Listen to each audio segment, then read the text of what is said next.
नमस्कार दोस्तों, आज का वीडियो में हम सिंपल हार्मोनिक मोशन का सारा फंडामेंटल्स के बारे में विचार करेंगे। सारा फंडामेंटल के मतलब इसका टाइम पीरियड, फ्रीक्वेंसी, ऑसिलेशन, इधर उधर जो है concept, what is simple harmonic motion, उसका प्रॉपर कंसेप्ट सब कुछ आपको आज का वीडियो में बताया जाएगा। और इसमें डिस्प्लेसमेंट का वैल्यू क्या होता है, एक्सेलरेशन, वेलोसिटी, वो सब डेरिवेशन करके बहुत अच्छे तरह से आपको बताया जाएगा। तो आज का वीडियो बहुत ज़्यादा इंपॉर्टेंट है। सबसे पहले हम समझते हैं दो टाइप का मोशन, और वही दोनों को सिंपल हार्मोनिक मोशन बोला जाता है। दोस्तों बहुत बातें हैं जो अभी होने वाली है। आप सपोज एक ऐसे डोरी या फिर कोई एक कुछ में एक पत्थर यहाँ पे बांध लो और पत्थर को यहाँ तक लेके जाओ दोस्तों, इसी को खींच के और इसे छोड़ दो, तो ये क्या होगा, यहाँ से यहाँ जाएगी, फिर यहाँ आएगी, फिर यहाँ जाएगी, फिर यहाँ आएगी। या फिर आप क्या कर सकते हो, एक स्प्रिंग को लो और स्प्रिंग में एक कोई मास को करके यहाँ पे खींच के यहाँ पे पोजीशन पे ले आओ, उसके बाद इसे छोड़ दो, तो स्प्रिंग इधर उधर, मतलब यहाँ से जाएगी तो स्प्रिंग भीतर बाहर, अंदर बाहर, अंदर बाहर जाएगी। यहाँ पे भी ये हमारा इधर उधर जाएगी। अब इसी को हम पीरियोडिक मोशन बोलते हैं। अब ये जो पोजीशन है ओ से ए तक कितना दूर गया, इसे हम वाई बोलेंगे, वाई डिनोट करेंगे, जिसे हम डिस्प्लेसमेंट बोलेंगे। बस इतना हमें पता करना है दोस्तों। और ये जो एंगल बना रही है उस एंगल को थीटा, वो उतना ज़्यादा इंपॉर्टेंट नहीं है। अब ये मोशन क्या होता है दोस्तों, शुरू में जीरो में था, उसके बाद आपने इसे लेके यहाँ पे आया, उसके बाद आपने इसे छोड़ दिया, फिर ये यहाँ जीरो पे आएगी, फिर यहाँ आएगी, फिर यहाँ स्टार्टिंग पॉइंट ओ है, उसके बाद ए, फिर बी, फिर ओ ए बी। तो इसी तरह ये हमारा क्या होगा, सिंपल हार्मोनिक मोशन होते रहेगी। और इसका जो मोशन है उसे अगर हम ग्राफ में प्लॉट करेंगे दोस्तों, बहुत अच्छे से आपको देखना है ग्राफ। ये जो ग्राफ है ये वाई डिस्प्लेसमेंट है और इधर तरफ हम टी बोलेंगे, ऊपर डिस्प्लेसमेंट और टी, टाइम टी। स्टार्टिंग में हमने क्या किया, इसे खींच के यहाँ पे लेके आया, तो स्टार्टिंग में इसका डिस्प्लेसमेंट जीरो है, डिस्प्लेसमेंट मतलब ऊपर रहती है। उसके बाद इसे हम खींच के ये पॉइंट पे लाया, सपोज वाई डिस्प्लेसमेंट है, वाई को हम ए बोलेंगे, ए मतलब मैक्सिमम डिस्प्लेसमेंट, जिसे एम्पलीट्यूड बोला जाता है।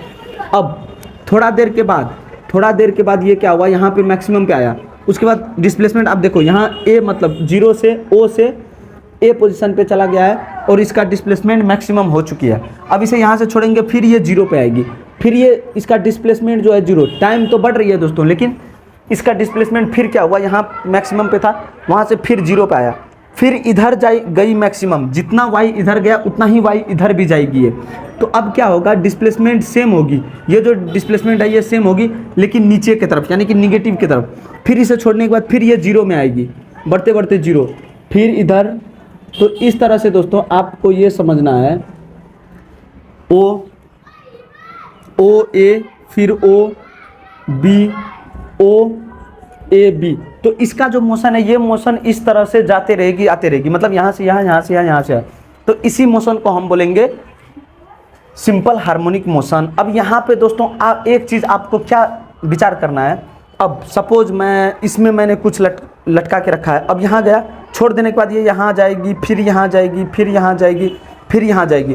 तो यहाँ आने के बाद ये रुक रही है, उसके बाद फिर से इधर जा रही है, फिर यहाँ आने के बाद रुक रही है, फिर इधर जा रही है, फिर यहाँ आने के बाद रुक रही है, फिर इधर जा रही है।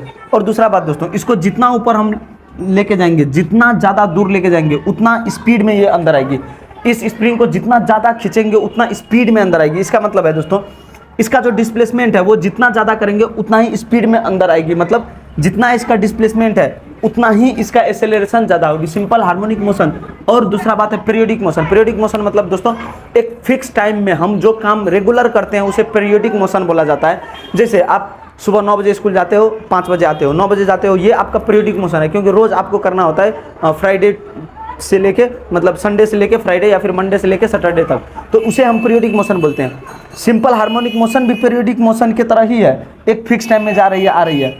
लेकिन सिंपल हार्मोनिक मोशन ऐसा पीरियोडिक मोशन है जहाँ पे simple harmonic motion is a periodic motion where acceleration is directly proportional to displacement. और दूसरी पॉइंट है acceleration is directly proportional to displacement, लेकिन इसका जो डायरेक्शन है, इसका डायरेक्शन डिस्प्लेसमेंट के अपोजिट में है। जैसे हम इसको इधर खींचेंगे, डिस्प्लेसमेंट इधर गई, इसे छोड़ने के बाद ये आएगी इधर, इधर खींचेंगे, डिस्प्लेसमेंट इधर गई, लेकिन एक्सेलरेशन अपोजिट, यानी कि acceleration directly proportional to displacement और acceleration is in opposite direction to displacement. What is simple harmonic motion? Simple harmonic motion is a motion in which acceleration is directly proportional to displacement and acceleration is in opposite direction to the displacement बोल के हम कर सकते हैं। तो यही है what is simple harmonic motion. अब इसी में हम बहुत कुछ समझेंगे दोस्तों। अब यहाँ पे हम क्या करते हैं, यहाँ पे सबसे फर्स्ट टर्म है फ्रीक्वेंसी, बहुत अच्छे से हमें समझना है दोस्तों। फ्रीक्वेंसी, फ्रीक्वेंसी का मतलब है टाइम टेकन टू कंप्लीट, या फिर 1 सेकेंड में कितना रोटेशन ये कंप्लीट कर रही है। जैसे यहाँ से लेके O1 O2 तक हम करेंगे, O0 से O1 O2 O2 तक, यहाँ तक का डिस्टेंस को हम बोलेंगे वेव लेंथ, यहाँ तक का लेंथ को हम वेव लेंथ बोलेंगे। तो यहाँ पे दोस्तों फ्रीक्वेंसी का मतलब है total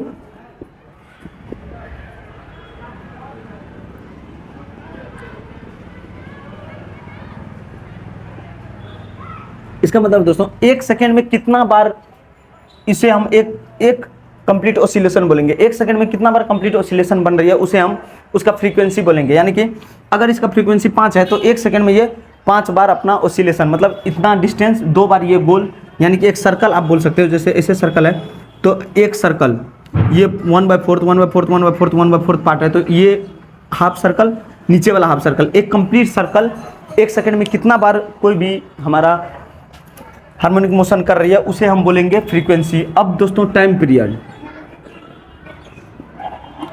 time period, time taken to अभी बहुत बात है जो आपको बताना बाकी है। Complete one oscillation, frequency, time period, उसके बाद wave length,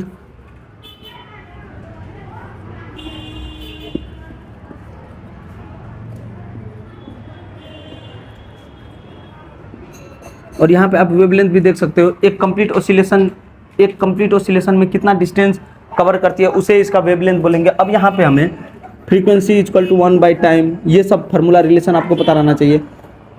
lambda F equal to सी मतलब वेलोसिटी ऑफ लाइट, तो ये सारा सब कुछ का रिलेशन हमें पता रहना चाहिए। अब दोस्तों हम डिस्प्लेसमेंट देखेंगे। सपोज इस पॉइंट में डिस्प्लेसमेंट कितना है, इस पॉइंट में डिस्प्लेसमेंट कितना है, इस पॉइंट में डिस्प्लेसमेंट कितना है, पॉजिटिव है कि नेगेटिव, वो हम पता करेंगे। उसके लिए दोस्तों मैं ये फिगर को थोड़ा सा मिटाना चाहता हूँ। अब हम क्या कर रहे हैं दोस्तों, सबसे पहले इसे एक सर्कल में प्लॉट करेंगे।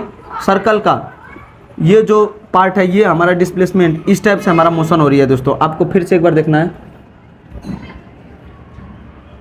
ये घूम के यहाँ तक आ रही है, फिर यहाँ पे घूम के यहाँ तक जा रही है। 0 पे है डिस्प्लेसमेंट और यहाँ पे 0 पे है सपोज।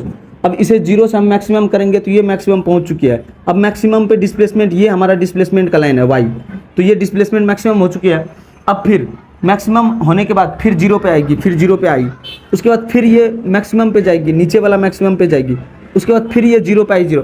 तो उसी ग्राफ को हम सर्कल में भी प्लॉट कर सकते हैं। अब सपोज इस पॉइंट में इसका डिस्प्लेसमेंट कितना है वो पता करने को बोला है, तो इसे हम थीटा बोलेंगे। और ये जो मैक्सिमम लाइन है इसे रेडियस, ये रेडियस को हम एम्पलीट्यूड बोल सकते हैं। एम्पलीट्यूड का मतलब इसका जो मैक्सिमम डिस्प्लेसमेंट। अब देखिए दोस्तों, एम्पलीट्यूड मतलब maximum displacement of a simple harmonic motion.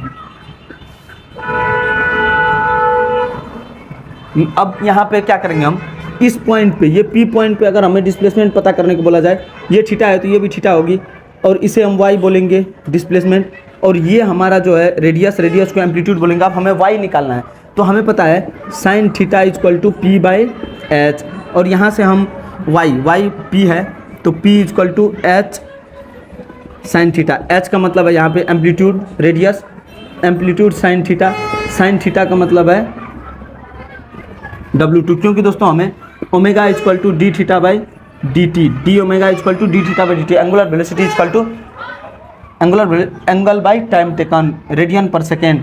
तो यहाँ से हम theta equal to W_T, d डब्ल्यू इंटू डी टी, सब डी हटा देने के बाद थीटा इक्वल टू W_T। तो यहाँ पे दोस्तों y, यानी कि y जिसे हम डिस्प्लेसमेंट बोलेंगे, डिस्प्लेसमेंट इक्वल टू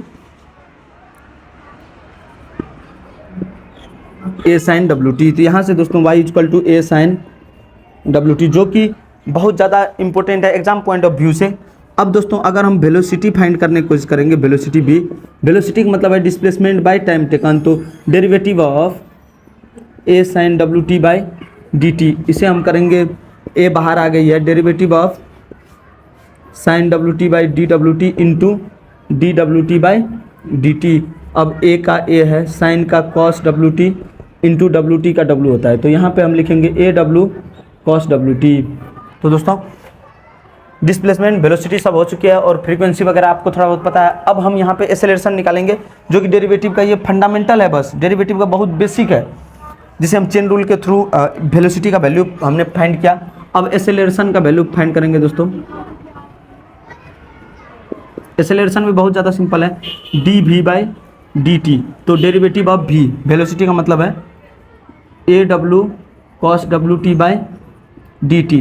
तो यहाँ से ए डब्ल्यू बाहर आएगी, derivative of cos W T का मतलब है derivative of W T into W T by D T. तो यहाँ पे हम ए डब्ल्यू कॉस का होता है minus sine W T into W T का डब्ल्यू, तो minus A W square sine W T.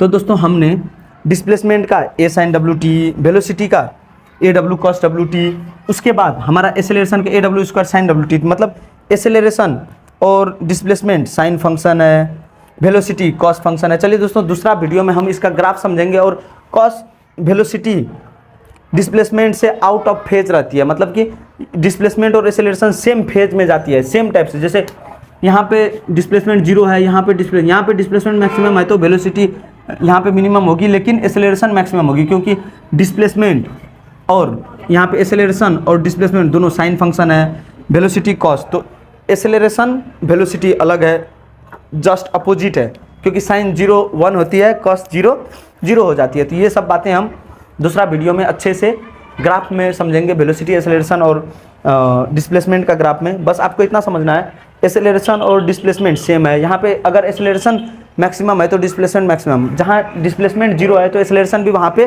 0 होती है।